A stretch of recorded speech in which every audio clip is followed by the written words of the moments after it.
Hello and welcome to Love Thy Lawyer, where we talk to real lawyers about their lives in and out of the practice of law, how they got to be lawyers, and what their experience has been. I'm Louis Goodman, the host of the show, and yes, I'm a lawyer. Nobody's perfect. Michael.Meehan is admitted in California, Tennessee, and Kentucky. He supervises the managing attorneys in the Kavinoky Law Firm, better known as No Cuffs. He supervises the development and cultivation of future firm leaders, and he has personally represented criminal defendants in all stages of the proceedings. He served as a deputy district attorney in Los Angeles County and as a reserve deputy sheriff. Michael.Meehan, welcome to Love Thy Lawyer. Thank you for having me, Louis. It's a pleasure to be here. I'm very happy to have you. You are intimately involved with a lot of my very serious competition. So maybe I can learn something that'll help me out here. Not too much, I hope. Where are you from originally? I was born in New York, but at the age of 1, moved to the San Fernando Valley down in Los Angeles, and that's where I grew up. And where are you talking to us from right now? River in San Rafael, California. That's where I live and do most of my work. Do you have your office in Marin County as well? I really work mostly from home. Ever since the COVID-19 shutdowns, it's a lot easier to work from home, and I've pretty much worked from home my whole career because of my kids. Can you describe what your practice is?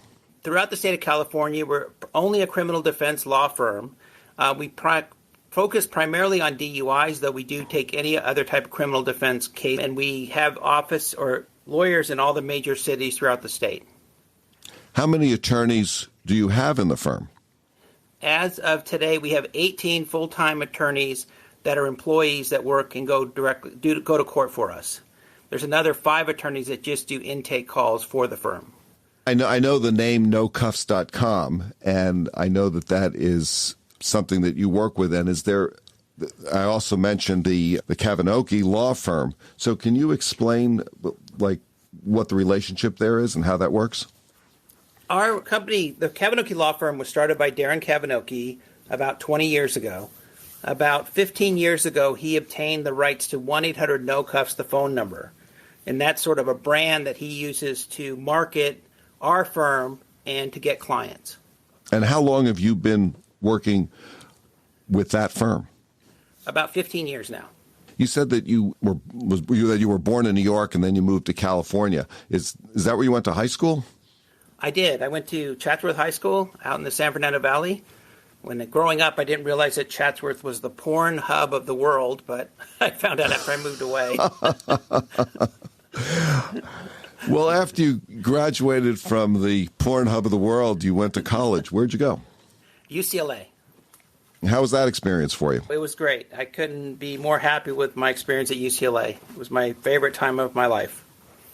What did you do there besides take the classes? Oh, I pretty much anything outside of the classroom was my focus. I think Mark Twain said, "Don't let the classroom get in the way of your education."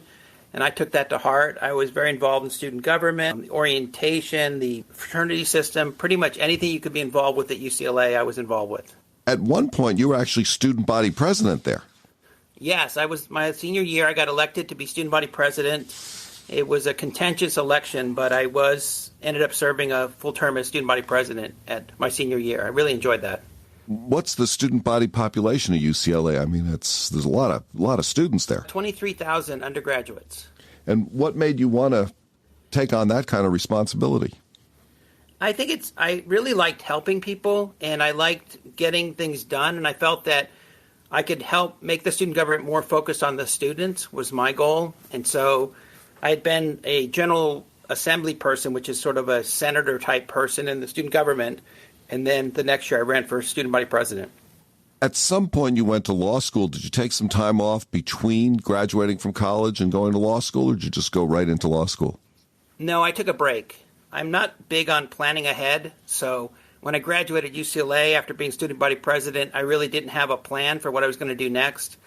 And fortunately, I got a job at UCLA, and I was also, like you mentioned earlier, a reserve deputy sheriff, and that sort of drew me and eventually brought me into going to law school.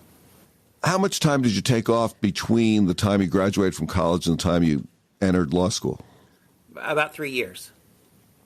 And at what point in your life did you decide or know that you were going to be a lawyer?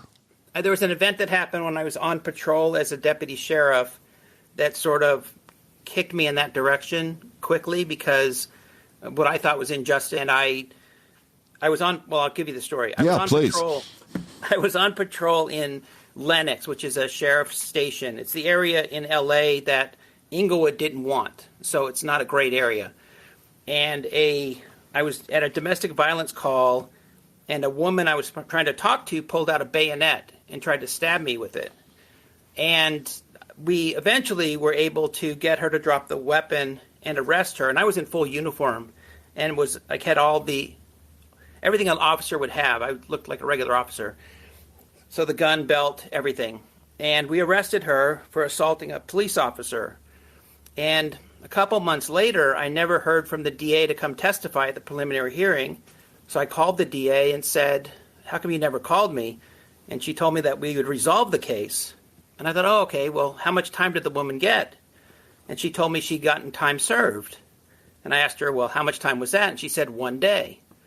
And I was frustrated or really upset because I thought that if I could have killed her, which I'm glad I didn't, but that she only got 1 day for trying to stab a police officer seemed like that was not reasonable.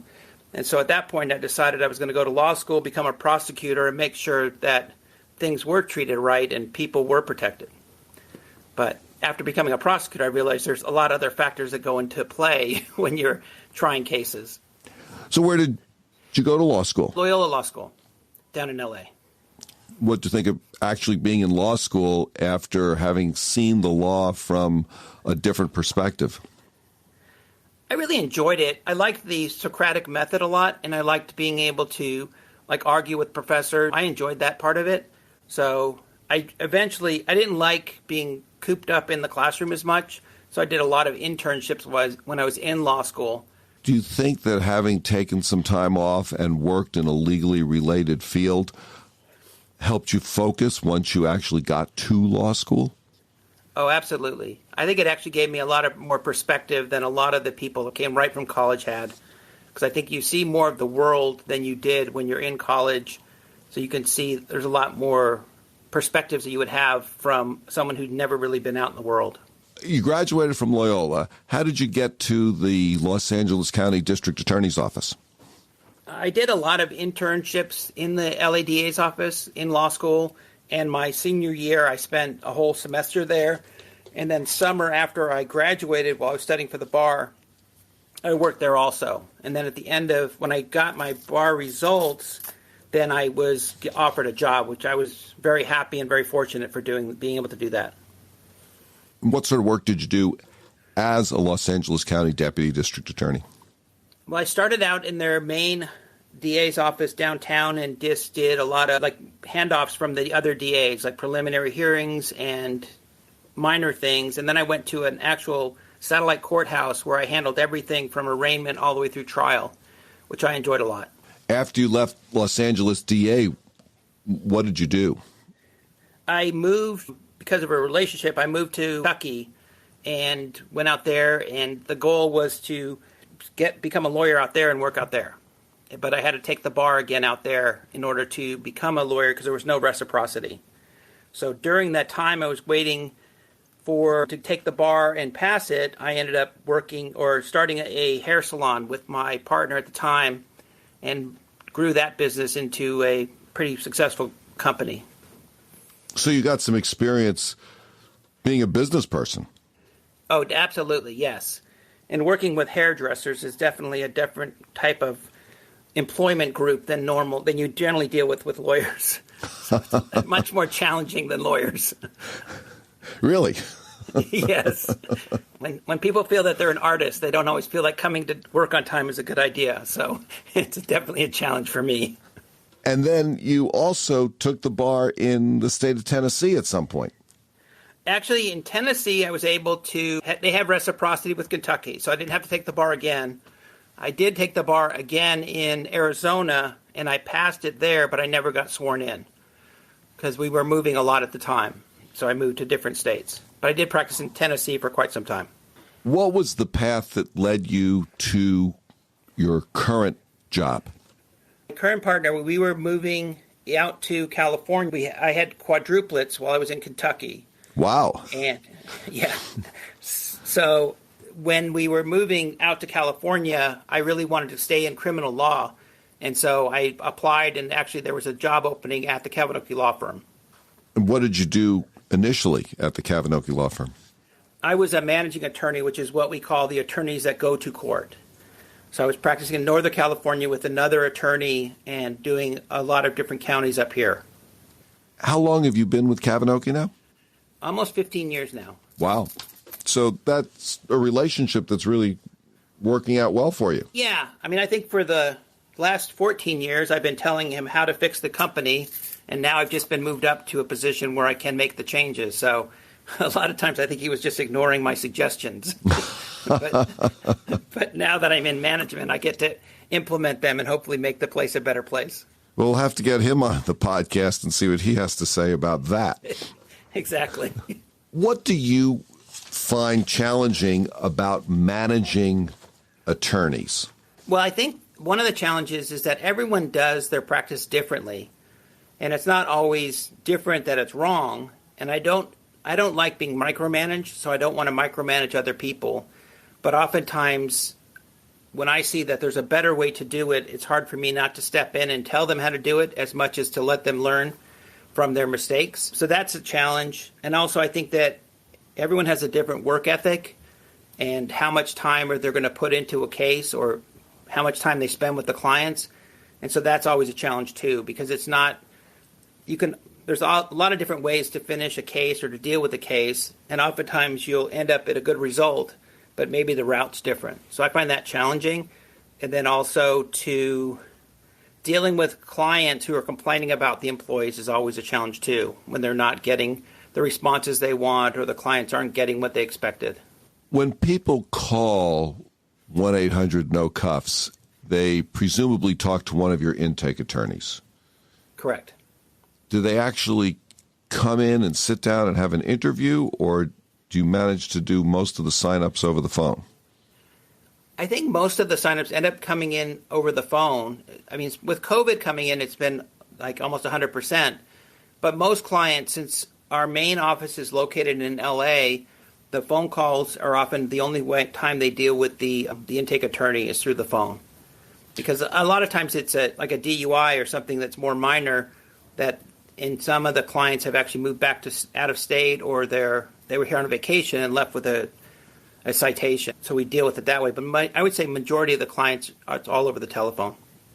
Do you ever have a problem where somebody talks to an intake attorney, they really like that intake attorney, and then they find out they're being represented by a different individual in court? And how does your firm deal with that? Well, we've had that sometimes, but most of our intake attorneys have been with us for quite some time. One of our main things in our firm is we're a team. So they'll tell the client up front that they're not going to represent them in court. I think it's particularly easy for them when I'm the attorney, because they're in LA and I'm up here, and they can explain it. But it's oftentimes, if they ever have a problem, since they're attorneys, they can always call their intake attorney, who will either help solve their problem or get in contact with me. So we don't break the bond. And the good thing is that they've been with us so long that they're not promising things that can't be delivered, because they'll know how we as the managing attorneys will tell them if a particular court has a particular policy, so they don't make a promise like in one court you have to plead guilty. They won't say, oh, you'll plead no contest or something in discussing the case. You've been practicing law for a fair amount of time now. What do you really like about practicing law? I like being able to help people and get them through the process.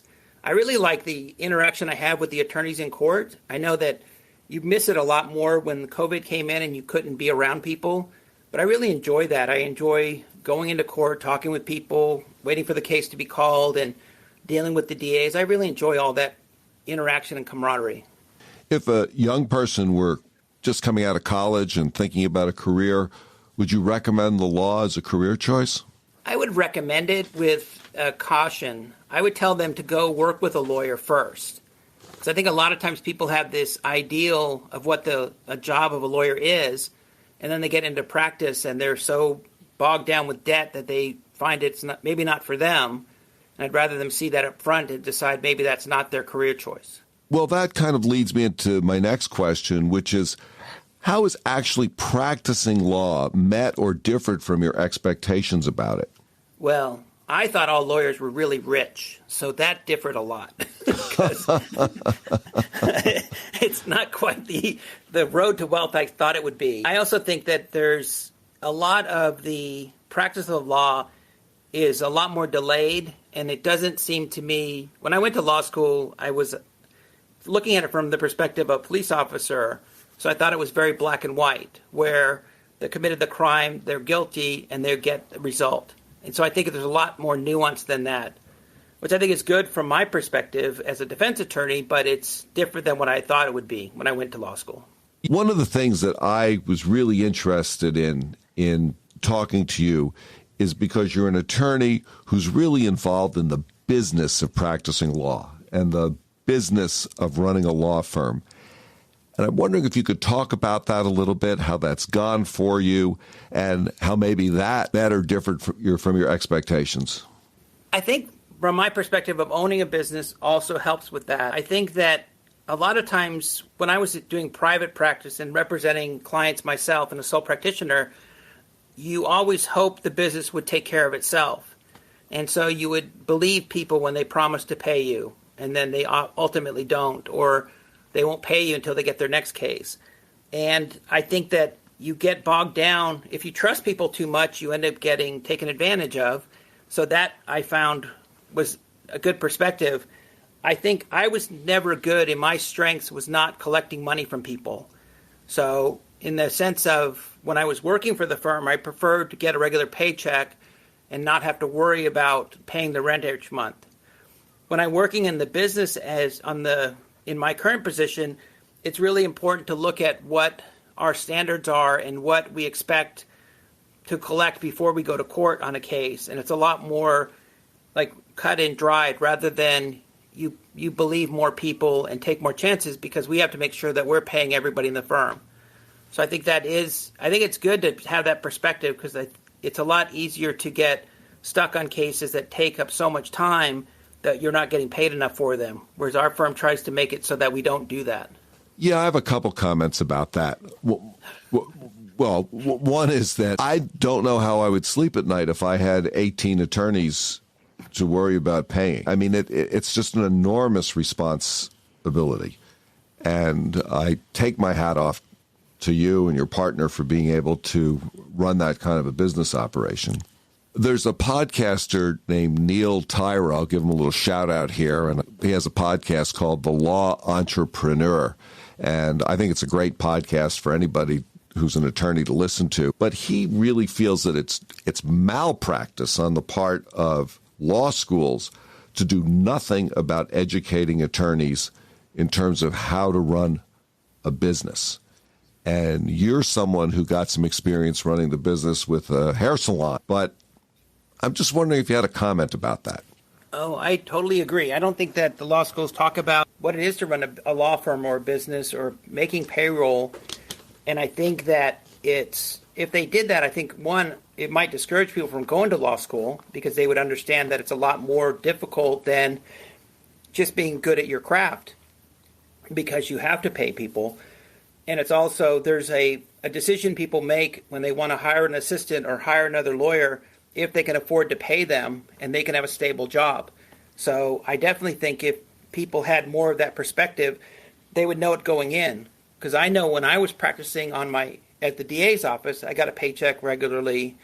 But when I went out on my own, it wasn't there unless I was really working hard to find new cases. And so it distracts you from doing the law and practicing the law. So I definitely think they should teach that. Is there anything that you know now that you really wished you knew before you had started practicing law or started being a managing attorney for a big firm? I think that knowing I think the one thing that a quote I heard once was, you never think through someone else's wallet.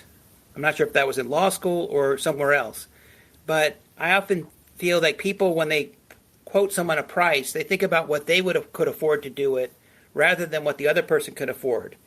We did that in the hair salon where we would charge people $40 for a men's haircut. And I think, I wouldn't pay that. But other people said, oh, that's no problem. And so you price yourself for what you're worth, not what they're willing to pay. And then they'll make that decision. And I think that oftentimes attorneys underprice themselves because either they don't have confidence in themselves or they don't think people can afford it. But there's people out there who can. And you're going to do a great job with them. And so I think you should get rewarded for it because we often don't take into account how much it costs us to go to law school and all of our experience. What do you think is the best advice you've ever received? And what advice would you or do you give to young attorneys? You should never sacrifice your reputation for a case or a client. That you're going to be in front of these people again and again, and you really don't want to have a reputation as someone who's untrustworthy. And I often tell my clients too that you can't, the employees, I said, never promise something you can't deliver, and never lie to the court. It's not worth it, and it'll come back to bite you. Do you think the legal system is fair? I don't think it's fair because it's so inconsistent. I think there's such a big disparity between counties, between courthouses, between DAs, that the same conduct in one county will not result in the same charges or outcome as it would in a different county. And I think in that sense it's unfair.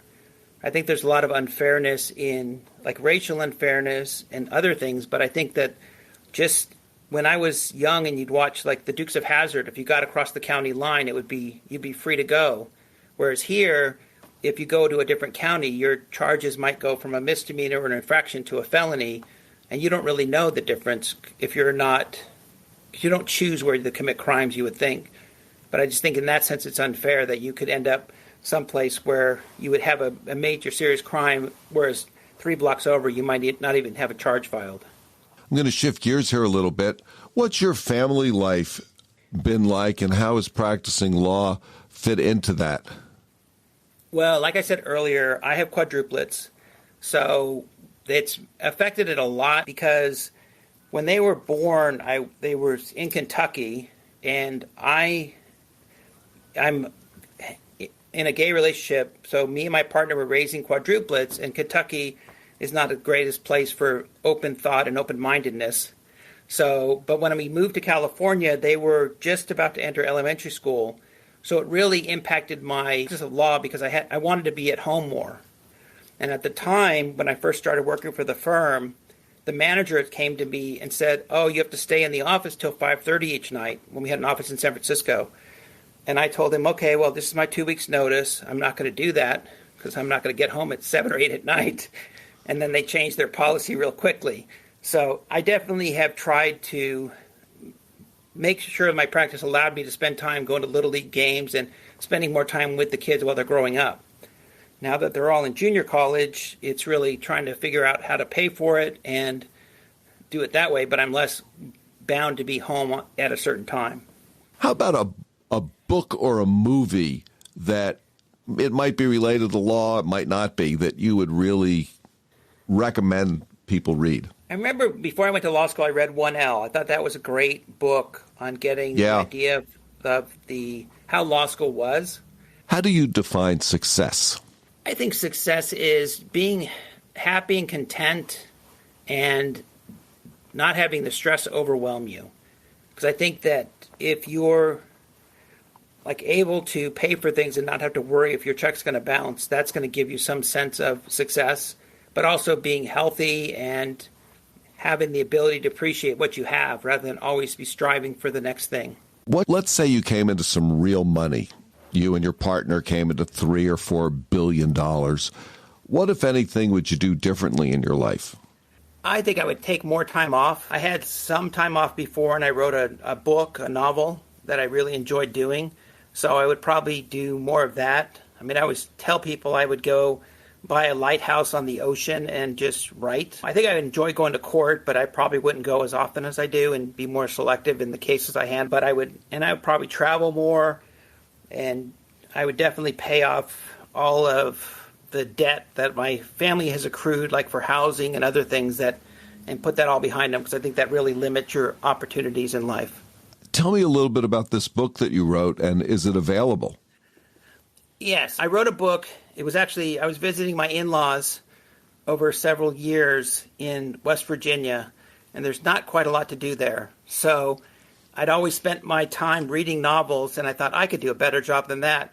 So over a course of a couple of years, I spent time and I wrote a novel. It's sort of a thriller type novel called Keanu, and I wrote it. I really enjoyed writing it, and then I connected with some high school and college friends who edited it for me and published it, and you can get it on Amazon. It wasn't picked up by Netflix as the next movie to make me millions and graduate from the law practice, but I enjoyed writing it, and I would enjoy writing more of them. Just I found that I have less time lately. Let's say I had a magic wand. There was one thing in the world, legal world or otherwise, that you could change. What would that be? I would like to wave the magic wand and make everyone have to be empathetic. So when people say something, let's say it's racist, they would feel how it feels to the person they're saying it to. Or when they're hurting somebody or doing something else, that they would feel it instantly. Because I think that would really stop a lot of the aggression and anger that people feel, because they would have to feel it themselves. If someone wanted to get in touch with you, if someone listening to this wanted to be in touch with nocuffs.com firm or with you personally, how would you go about making that connection? Oh, they could, look me on the State Bar website. They could call 1-800-NO-CUFFS and ask for me, and that would get routed to me. Or they could call me. It's my number is on the State Bar website. It's my cell phone. They can call me directly. And what's the website? 1-800-NO-CUFFS. .com? Or nocuffs.com. Nocuffs.com. Okay. Yes. Great. Is there anything that you want to talk about that we have not covered? I think it's the one thing, I guess it's sort of unrelated to the law, but I think there's definitely a distinct challenge with people, same-sex couples raising children. It's been a challenge with how people treat them. And I think there's also still a lot of bias with gay and lesbian people in the court sometimes, more so in Kentucky and Tennessee. But I think that's just something to be aware of. There's all kinds of different backgrounds of people. And even though it doesn't affect your ability to practice law, I think sometimes people make judgments based on that part of your life. I'm wondering if you wanted to talk a little bit about how that may have affected you and your practice, or the business that you're in, or the way you've dealt with the courts, or the way you felt the courts have dealt with you. I've noticed that for the most part, it doesn't really come up as an issue. But when I had the quadruplets, it was national news, because I was the first gay couple to have quadruplets through the use of a surrogate. So, and at the time I was in Kentucky, and it became a big issue. And a lot of clients would say they didn't want to hire me because of that. And then I've also noticed sometimes if I wear a gay pride pin to court, in certain more rural courts in the state, you get a lot of second looks, and I just think people make it clear that they don't appreciate it. So I think in that sense it's unfortunate, because I think that it doesn't affect my ability to be a good lawyer, but it does affect how people treat you, and I would hate for something like that to cause them to treat my clients worse, because that's really not fair to my clients. But it's also not something I think I should have to hide, nor would I. Let's say you got 60 seconds on the Super Bowl. Someone gave you big microphone, big platform, 60 seconds to speak to the nation, really to the world. What kind of message would you want to put out there? My boss would want me to promote 1-800-NO-CUFFS, but I would probably tell people that everyone should take the time to get involved in the elections and vote, because every person they vote for is going to decide what our laws are, and that everyone should serve on jury duty if they're called. Michael.Meehan, thank you so much for joining me today on the Love Thy Lawyer podcast. It's been a pleasure and a privilege to talk to you. Thank you, Louis. I really enjoyed it. That's it for today's episode of Love Thy Lawyer. If you enjoyed listening, please share it with a friend and follow the podcast. If you have comments or suggestions, send me an email. Take a look at our website at lovethylawyer.com, where you can find all of our episodes, transcripts, photographs, and information. Thanks to my guests, and to Joel Katz for music, Brian Matheson for technical support, Paul Roberts for social media, and Tracy Harvey. I'm Louis Goodman.